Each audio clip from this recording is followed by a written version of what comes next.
স্কুলের প্রশ্ন। মা গো, আমায় ছুটি দিতে বল, সকাল থেকে পড়েছি যে মেলা। এখন আমি তোমার ঘরে বসে করব শুধু পড়া পড়া খেলা। তুমি বলছো দুপুর এখন সবে, না হয় জানো সত্যি হলো তাই। একদিনও কি দুপুর বেলা হলে বিকেল হলো মনে করতে নাই? আমি তো বেশ ভাবতে পারি মনে। সূর্য ডুবে গেছে মাঠের শেষে, বাগদি বুড়ি চুপড়ি ভরে নিয়ে শাক তুলেছে পুকুর ধারে এসে। আধার হলো মাধার গাছের তলা, কালি হয়ে এলো টিকির চল।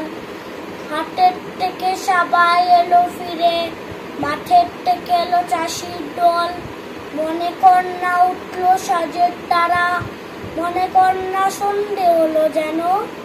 রাতের বেলা দুপুর যদি হয়, দুপুর বেলা রাত হবে না কেন? Thank you.